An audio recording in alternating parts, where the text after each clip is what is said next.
Dear fathers, sisters, brothers, and members of the Union of the Catholic Apostolate, I wish you all a very joyful celebration of the feast of Blessed Elisabetta Sanna.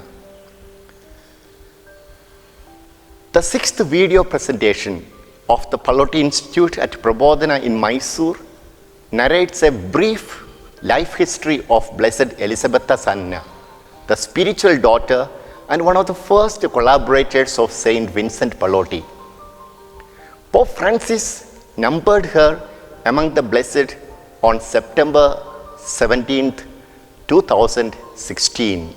She was born in Quadragnanos province of Sardinia, Italy on 23rd April 1788 to the parents Salvatore and Maria Domenica Lai. She was the second of 9 children. Her father was a city mayor of Sardinia for some years. He was well known for his generosity towards the poor. Elisabetta Sanna therefore enjoyed sufficient wealth, social standing, and good reputation in her hometown. She had her uncle Luigi as a priest, and her brother Antonio too was a priest. Thus, Elisabetta Sanna was blessed to grow up in a spiritual and religious environment from her childhood. When she was 3 months old, she was affected by smallpox.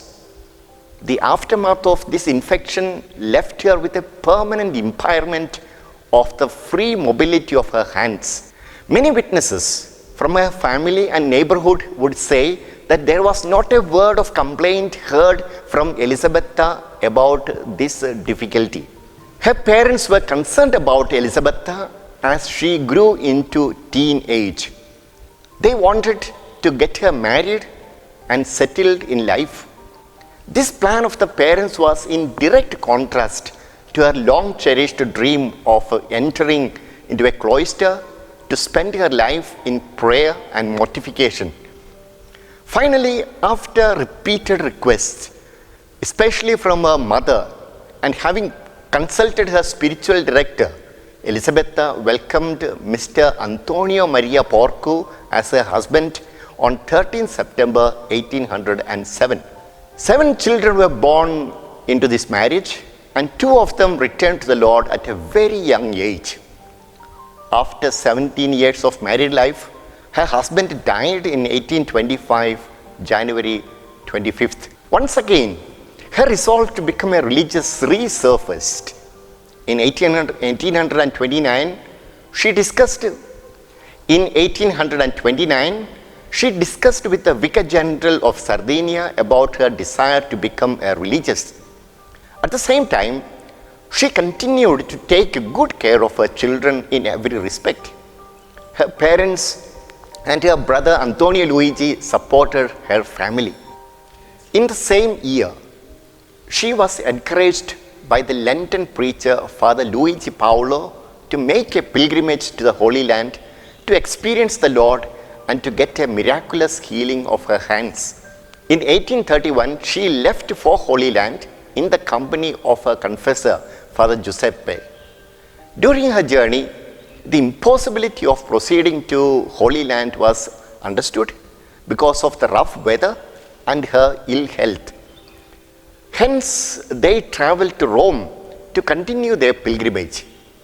She got accommodation near the sacristy of St. Peter's in the Vatican, in the attic of an adjoining building. It had practically no facility to live well. She practiced complete poverty in every respect. She remained in the same room till her death. For her, being in Rome was a painful pilgrimage. She knew only her dialect to communicate. Although she was consoled to know that her children were well cared for by her parents and brother Father Antonio, yet her desire to meet the children grew stronger. She continued to suffer rheumatic pain, relentless headache, and her 2 arms were practically lifeless. Moreover, she experienced insults from unruly children from the neighborhood by seeing her in such a poor attire, which was repaired many times over.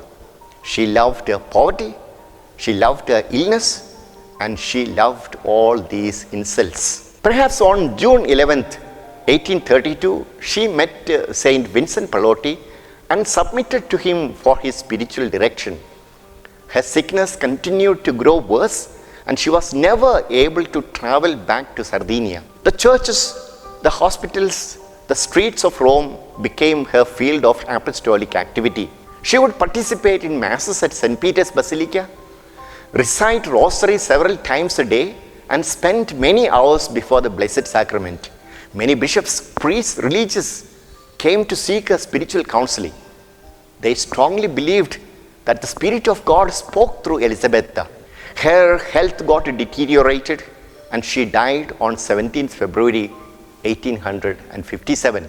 Father Grappelli, who was her spiritual advisor during the last years of her life, affirmed her whole life was a continual prayer, meditation, and union with God, to whom she addressed and offered prayers of petition, good deeds, and all her struggles. All her life, she was committed to expiation through acts of sacrifice. She was unable to use her arms like other people. She could never bring food directly to her mouth, comb her hair, wash her face, or complete the sign of the cross. Yet, she had managed to take care of her children, her home, and had looked after the cooking and the fields, led informal gathering of mothers, families, and young people, and even tended the sick. Blessed Elisabetta Sanna is a model for a life of simplicity and suffering. In her, we find that deep-rooted desire for a life of sacrifice in a cloister, but had to obey the parents and become a good wife and a good mother. God directed her in a mysterious way, whereby she reached Rome and submitted to Father Vincent Pallotti as her spiritual director. On the one hand, her desire to get back to her family grew ever stronger, and on the other hand, her physical ailments prevented her from any travel. Her life was a life of total submission to the will of God. Thus, in her simple spiritual practices like recitation of the Rosary, adoration before the Blessed Sacrament, and participation in the Holy Eucharist brought her closer to God, and she shared her spiritual strength with others. Father Raffaele Melia said, Elisabetta was one of its main promoters since the beginning of the Society of the Catholic Apostolate. In 1835, she became member of the Union of the Catholic Apostolate. As the Church remembers her especially on 17th February, we pray that we too may follow the Lord, who leads us through ways that are less familiar and often mysterious. I wish you all a very happy feast of the Blessed Elisabetta Sanna. God bless all of you.